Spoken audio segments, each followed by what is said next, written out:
Hello, everyone, and God bless you. I was thinking today that at times you have plans that seem to not work. Like you would be planning to go in a specific direction in life, and it is well intended, meaning that you want to serve the Lord, you want to be in ministry, so to speak. By the way, you're already in ministry in whatever you do, you are serving God if you are walking with Him, even if it doesn't seem to be ministry or preaching or the fivefold. So whatever you're doing, if you're doing it unto the Lord, just like Paul said, then you're already on the right track. So this is what I felt, because I was thinking, okay, at times you would have some plans, and it seems that you are suddenly thrown off track, meaning that something comes up, or within your new job, like you were serving the Lord in a specific way, then suddenly you are completely going in a different direction, not when it comes to obedience to the Lord, but to the path that you are, walking through. Because, in the Bible, in the book of Psalms, it talks about paths, plural, of righteousness. Now, all of these paths go through Jesus Christ, definitely, no question about that. But they might be different paths and for different seasons, meaning that for one season you might be doing something, for the other God would call you into a job that does not necessarily seem to be spiritual, but God would be using you through that. And this is how like when everything else won't work, like, correct me if I'm wrong, when everything else won't work, and this is the only window that you have to go through, because all the other windows or doors, so to speak, are closed, and you just cannot make any sense of it. It doesn't make sense in your mind, but nothing else seems to be available.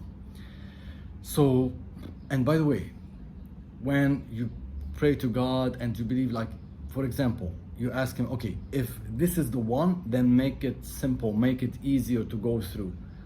Then the door will be so easily open. Actually, they would want you to be with them, depending on the case, of course. This applies to everything, all over the board. It's not only career-wise.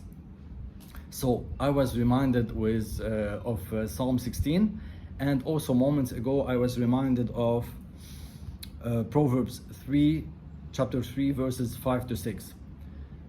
Trust in the Lord and lean not on your own understanding, because your own understanding doesn't make any sense at times from God's perspective. Meanwhile, what He has for you doesn't make any sense for you. So, trust in the Lord and lean not on your own understanding. In all your ways, acknowledge Him, and He will direct your path. This is Proverbs 3, chapter 3, verses 5 to 6, meaning that lean not on how you perceive things are right now.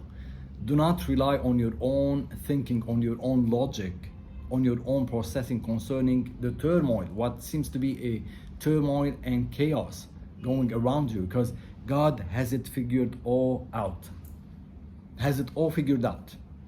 Even when it doesn't make any sense to you, trust Him. Trust God and not yourself. This is what it's saying. Lean not on your own understanding. And here's another caveat.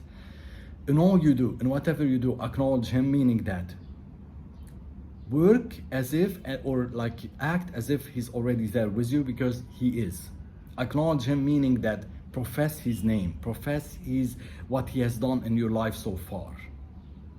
Acknowledge Him as Lord, as Savior, as someone who truly has gotten you through so much, as a faithful Master who has always been after your best interest and who has answered already a lot of your prayers. He has been so faithful, so gracious to you.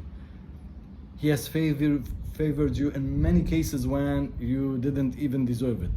So in all your ways, acknowledge Him, acknowledge His power, His faithfulness, His love for you, and what He had already done. How many times you were so hopeless and He got you through that kind of situation. Yes, even that.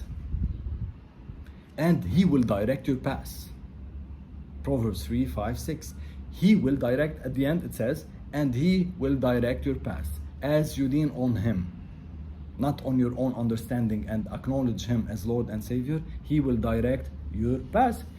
In other words, you no longer have to figure it out on your own. You simply trust Him, rely on Him, and He will make your path straight and He will direct you.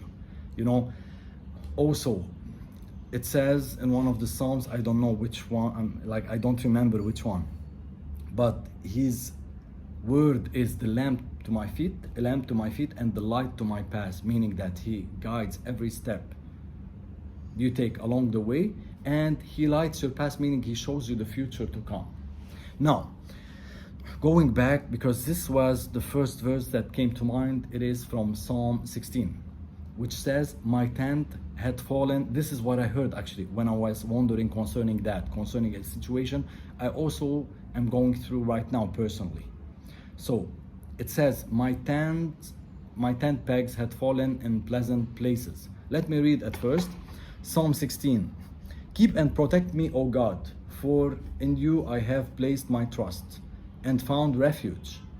This is David, okay? A poem of him.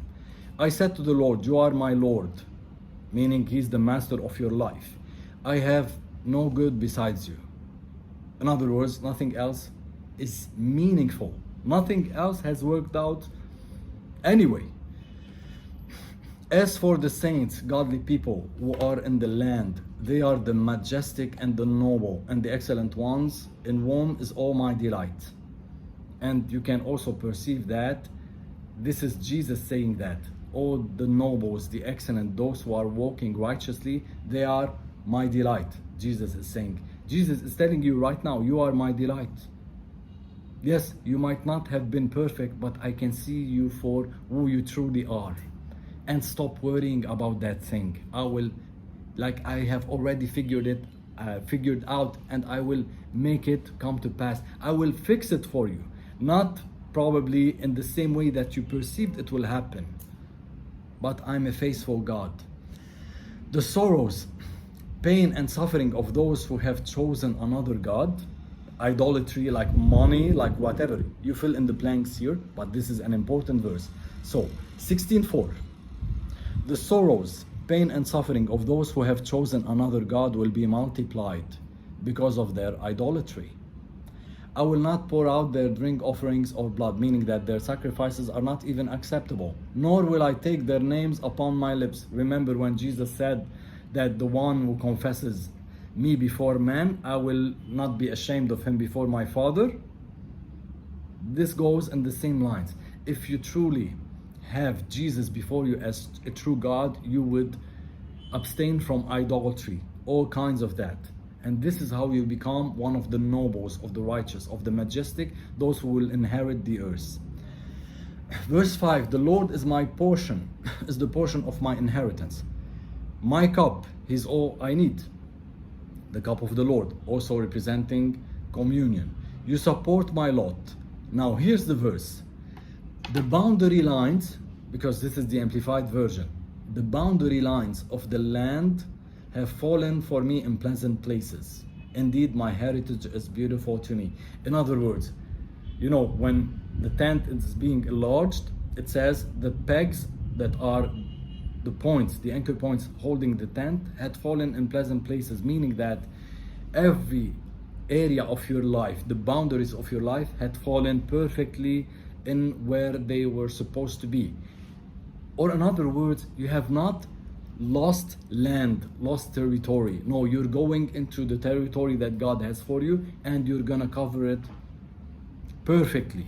So the things that God has for you, you have not missed. You have not gone into a different lane that has nothing to do with your calling.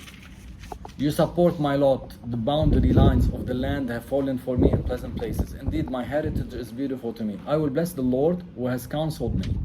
Indeed, my heart, mind, instructs me in the night. I have set the Lord continually before me.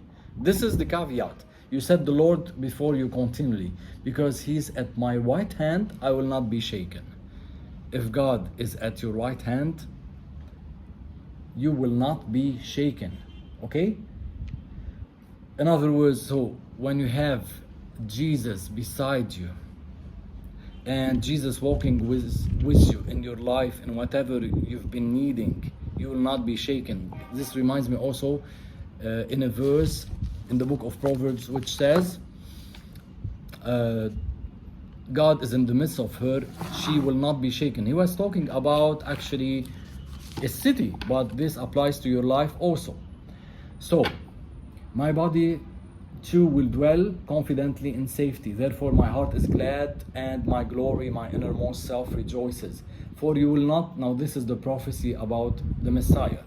For you will not abandon me to Sheol, or to the nether world, the place of the dead, nor will you allow your Holy One, who is Jesus Christ, to undergo decay. You will show me the path of life. In your presence is fullness of joy. At your right hand are pleasures forevermore. This is Psalm 16:11. So in other words, God is saying, in His presence, He will show you the path of life, the path of abundance, of prosperity, not necessarily always financial, by the way, but the path of destiny that He has for you, the path of success in Him, that you would run your race fully and completely, lacking nothing. In your presence is fullness of joy. In the presence of the Lord is fullness of joy. And when you have that kind of joy, you know that you're lacking nothing and you're at the right place. You're in His perfect will, not only in His presence, by the way. You will show me the path of life. In your presence is fullness of joy, because He's showing you the path of life. You're on track, you're on the perfect path, even if it doesn't seem to be so. Even if you have suspected to have been derailed lately, meaning that you have been put off track. No, God has you on the right track. In your right hand there are pleasures forevermore. So God is saying, to my right hand are all the pleasures that you need. Seek me, keep focused on me, and just follow on, like keep track of the things that I want you to do, or the things that the places where I want you to be. In other words, stay obedient and don't resist where God is taking you, even when it doesn't make any sense. If you're pursuing Him, He will get you to the shore of safety. He will get you to the finish line. Keep following Him and stop trying to figure it out on your own, because on your own it doesn't even make any sense. But He's the one who has all the answers. You don't need to keep fretting about it. Okay, God bless you, and I hope this is an encouragement for you, and keep believing that the Lord will get you to where you need, to the place where you need to be, where is your destiny completed. However, it might not make any sense, especially when He's getting you through doors that are unconventional, that don't seem to be aligning with your purpose, with your destiny, with your calling, with your talents, with your passions. But this is how it seems at first. And it is a tactic to hide that destiny from the enemy, because the enemy has been after you also, to hinder you, to block you. So God has you going through back doors that didn't seem the ones for you at the beginning, didn't seem to be the right doors that will get you to the shoreline, to your finish line, to your destiny, to do what God has called you to do, that passion, that desire, where you can exercise your talents. However, this is the right door, but it is a hidden door, so that it won't be, again, blocked or hindered by the enemy. God bless you.